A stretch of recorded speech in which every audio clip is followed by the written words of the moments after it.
What's up, everybody? It's Buffalo Ben 15 Golf back at it again, and today we're playing Sylvan Glen Golf Course out in Troy, Michigan for some twilight golf. So, this was actually the day after Rackham, December 12th. I played Rackham on December 11th. I woke up, saw that it was like 53 degrees outside, and I figured, hey, why not go play 9 more holes? Or however many I can get in at my home course, Sylvan Glen. Sorry I haven't ever filmed anything at my home course. This is the course that I probably play most often. It's the course that I grew up on, the course I learned how to play the game on. And I'll tell you what, it is a tough golf course. 73.4 rating, 123 slope.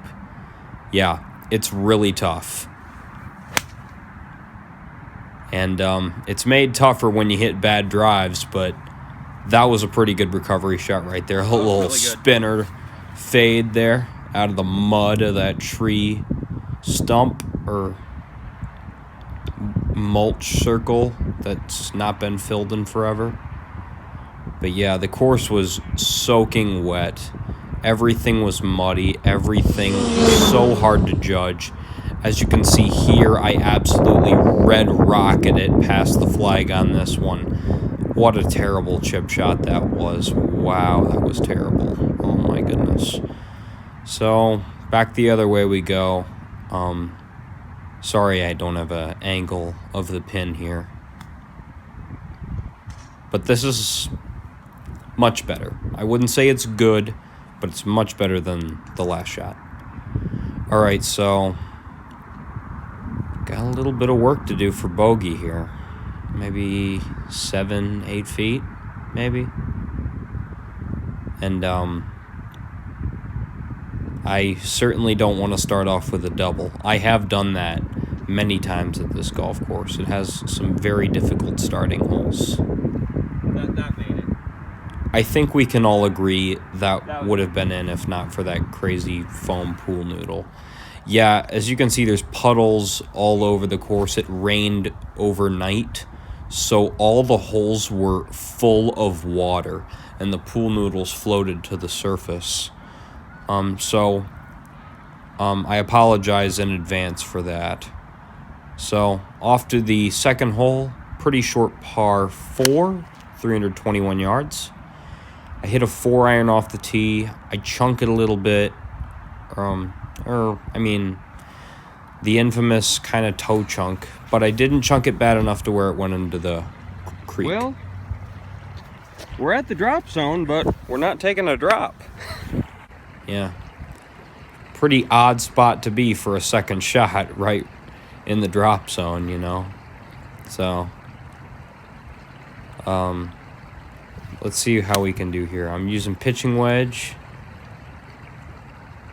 and it's right at it. Right in the heart of the green. Really, really good shot here. I don't know if it's going to come down or not. The problem is, it's a 2-tiered green with a large ridge in the middle. And as you can see, I'm just above the ridge line. So this putt is lightning fast. In the summer, this putt could roll off the green. So yeah, I back out right there. That was funny. So yeah, I tap this. Oh, did he judge it perfectly?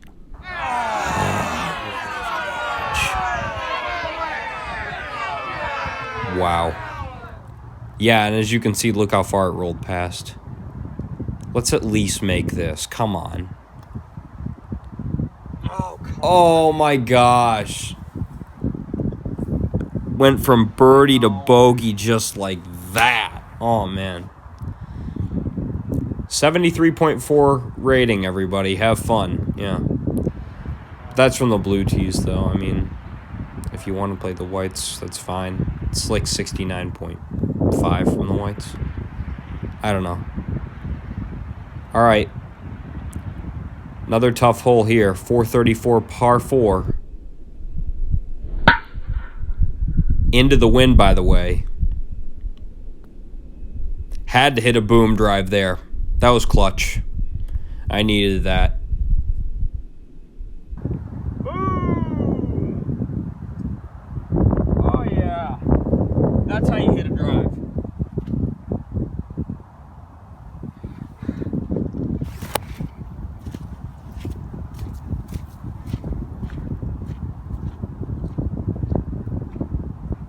So I only hit it 240. Thought I hit it a lot farther than that. Okay, got about 190 in. Maybe I should use a 5-wood.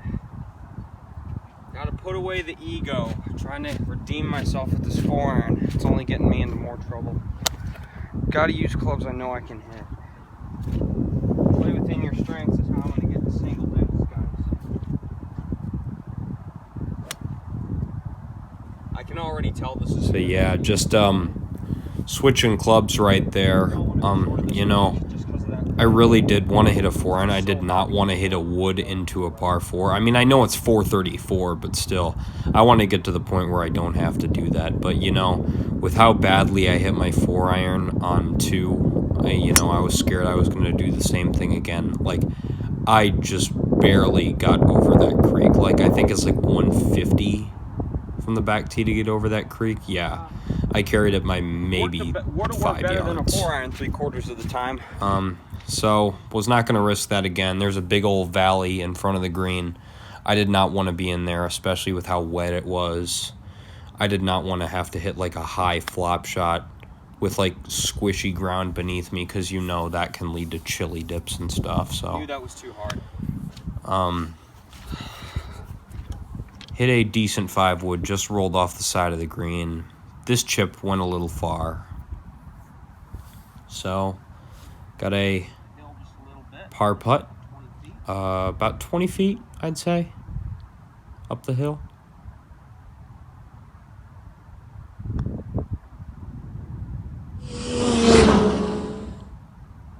That blows by. That was not good. Oh my gosh. I do not understand what is so hard about keeping the pace right. Well, you know, I expected all the greens to be slow. At least we made that one there. That was a good putt. I expected all the greens to be slow due to the rain that came in overnight, and they just weren't that slow. I remember when I was a kid, the greens at Sylvan Glen were not nearly as nice as they are now. I'll tell you what, great job to the staff at this course for really making it into just a really nice, I would say, upscale public golf course. I don't know if that's far enough to go for it. And that's an upscale drive right there, guys. Yeah. Not quite a boom, but close. If you're a Sylvan Glen fan, you'd know what I'm talking about. It's gone uphill in the last 7-8 years for sure. Back when I started playing, they didn't have like the fancy granite signs. They didn't have well-kept bunkers. Their greens were slow, but now it's a lot better than it used to be. So just thought I'd give you a little bit of information on the course that is my home course, and the one that I've grown up on, and the one that I still play to this day. This is a fun hole. I always want to go for the green and 2 on this one. It's 488 par 5, and I hit my drive well enough to where I could get over with a 5-wood. I pushed a little bit, so I got a really tough little chip shot over the bunker, and I have no idea how this ball stayed short. Yeah, I mean, I just don't see how that's even possible without chili dipping it, which I did not do. But we're in for par, so, I mean, can't complain, right? First par of the day after 3 consecutive bogeys. I thought for sure I was going to get a double on that first hole, I hit a really good putt.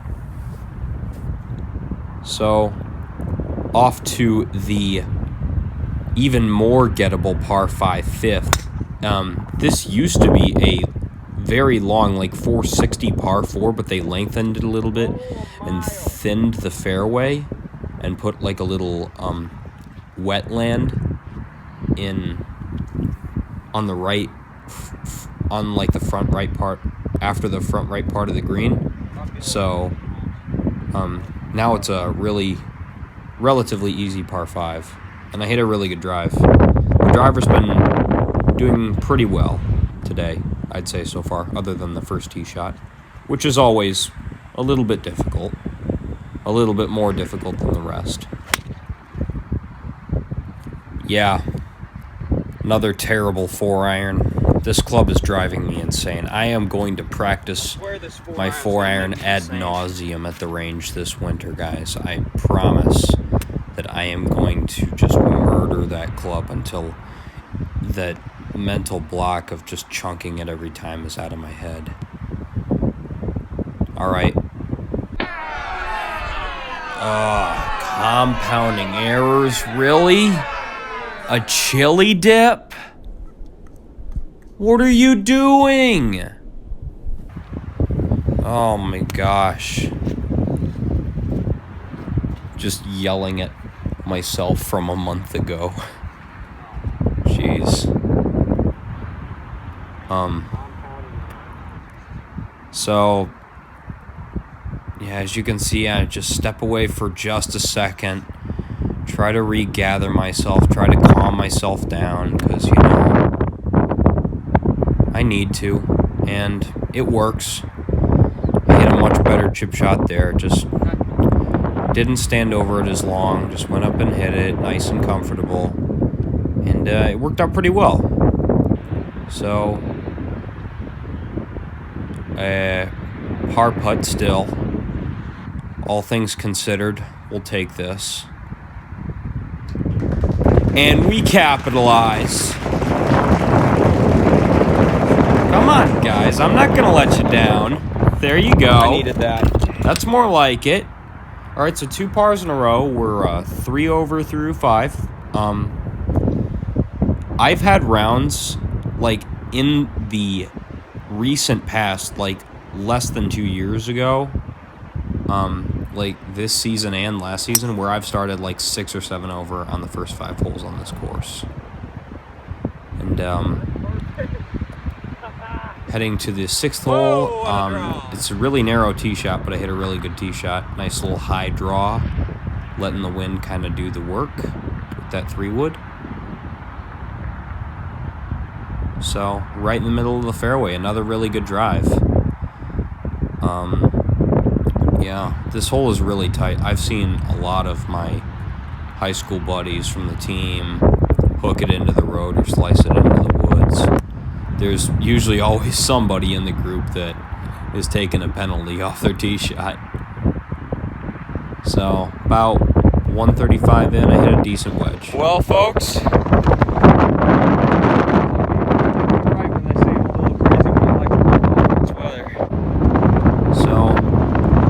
wind is kicking up. This is probably like 40-mile-an-hour gusts, I'd say. But yeah, it kind of aimed at the center of the green and just kind of let the wind do the work to draw that ball back on the last one. Let's make a birdie. Oh, hit it.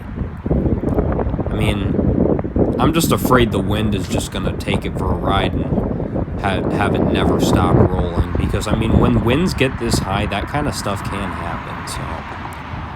Still got our par, though. Kind of on a streak now. 3 pars in a row. Let's go. All right. Got a really tough par 3 here. 209. I used a 5-wood. And it started on a really good line, but it veered way to the left into that. You can't tell from here, but there's a creek over there. It goes in front of the green and then goes to the left side of the green, so... Here I am at the drop zone, and we are falling apart, aren't we?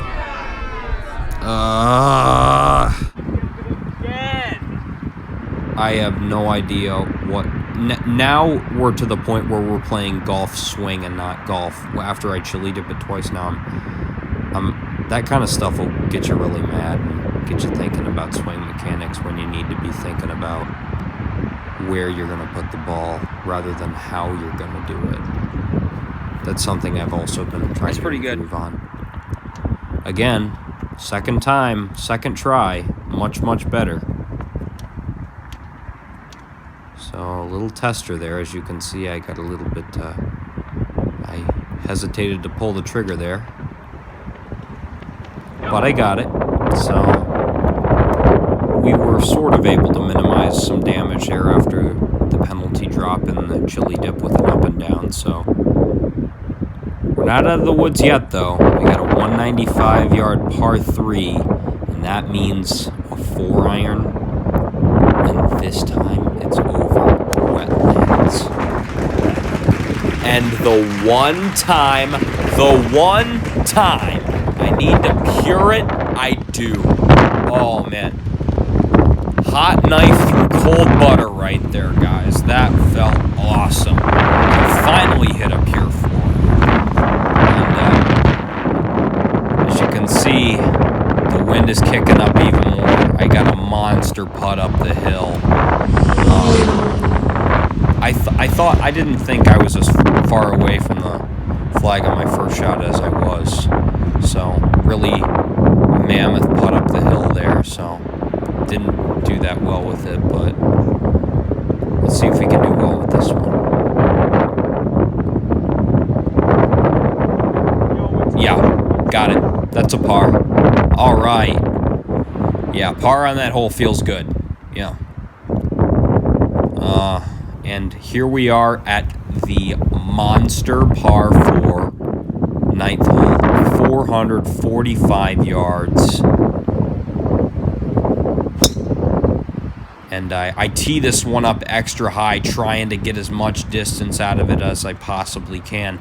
I hit it pretty well, but what I didn't think about was how high the ball was going to get and how the wind was just going to veer it left.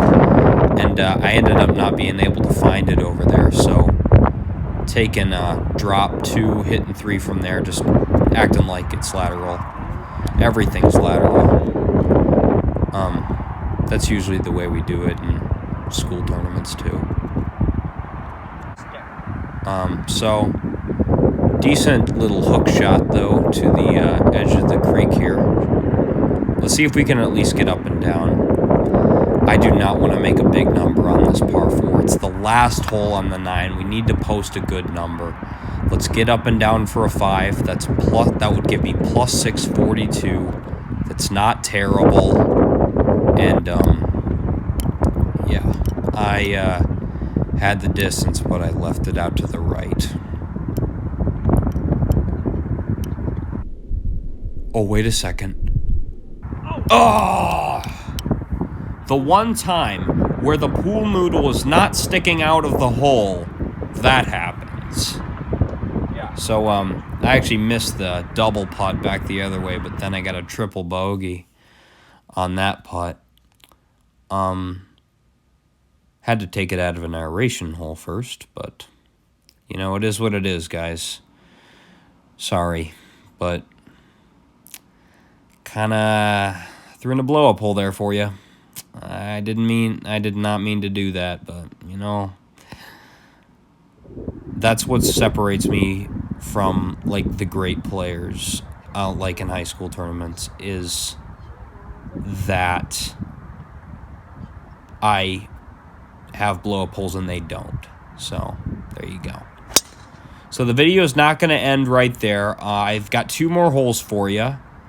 Because I'm playing Twilight Golf, trying to play as much holes as I can before it gets dark. First one is a 434-yard par 4. Another monster. Sylvan Glen has a lot of long par 4s and a lot of long par 3s. Yeah, I remember the days where I couldn't even get to the green in regulation from the blue tees on like every hole, every par 4 on this course, because there's just so many long ones. I actually used a 4-iron here.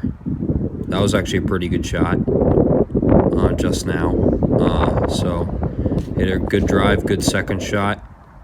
Get it to the left side of the green, just off the left side of the green. So just see how we can do with the chip shot here.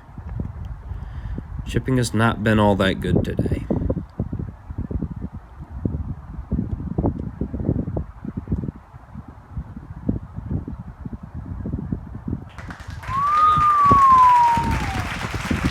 Oh boy, that makes up for those chili dips right there, I'll tell you what.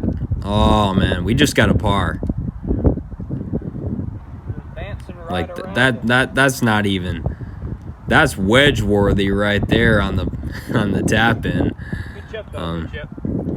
Man, that felt good to hit that shot right there. Full of water, sorry. So we have made it, guys, to most likely the last hole of 2020.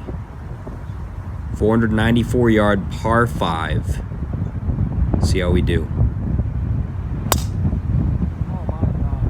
Come on. Did I really have to do that to you guys? Oh man. I banana sliced the last drive of the year, really? What are you doing? Ugh. Okay, well at least it's a par 5, so we can punch out, get to the green in 3. So, trying to punch through those trees right there. Hit it pretty well. Actually goes through the other side of the fairway though, so how far do you this think is actually a really tough shot coming up. Have to go around this tree here to get to the green, and there's water in front of the green. I have to carry it about 90 yards to get over the water, but I also have to hook it. And if I don't turn the ball over, the creek runs in the same direction that like I'm aimed at. So fingers crossed, guys. Come on. Shut up. Oh, it's perfect. And he pulls it off.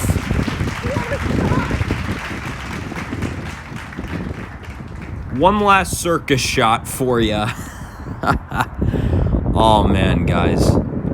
That was awesome. That was impressive. So the other guy thought it was impressive too, and he's a 1 handicap.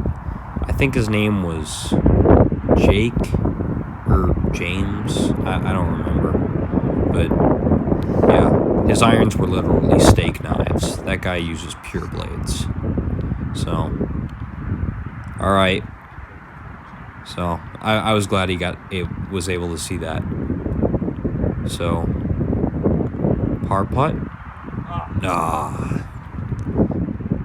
Just pulled it a little bit. I really did want to make that tester, you know. The most important shot in golf is the 6-foot putt. That is a common belief among golfers. I think it was Raymond Floyd that said that. So for 12 holes, we shot 9 over par, 57, because collectively the par was 48 because 36 on the front 9. Yeah, and then 1 par 3, 1 par 4, and 1 par 5. All right. So, I mean, 44 on the first 9 holes, to be honest.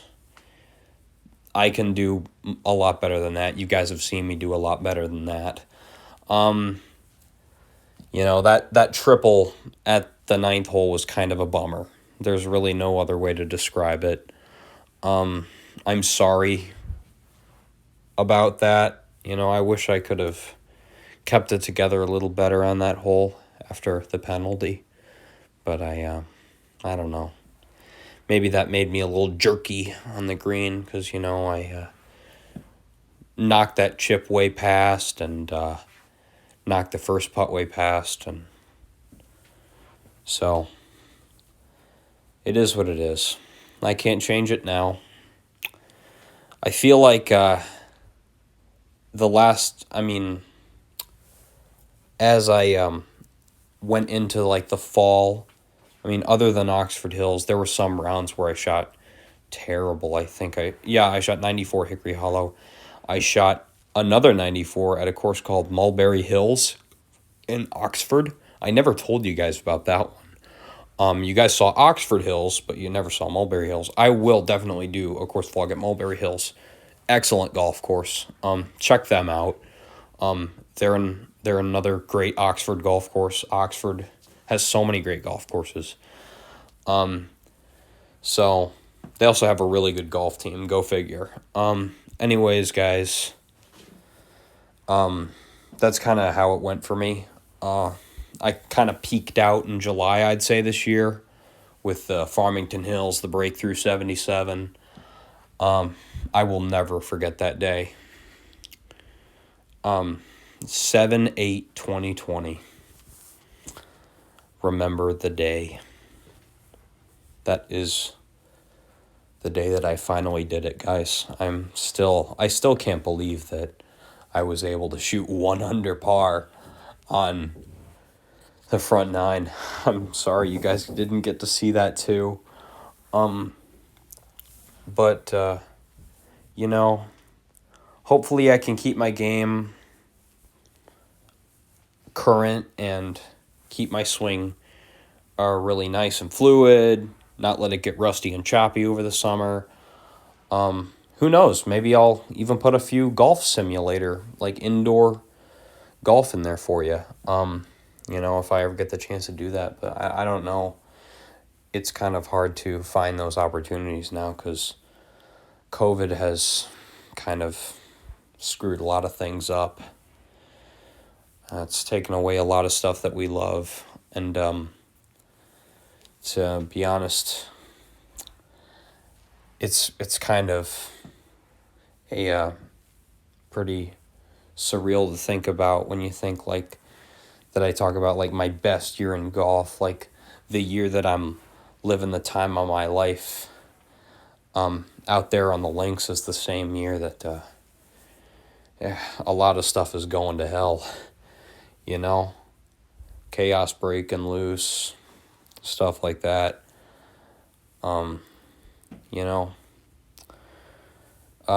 But hopefully 2021 will be better for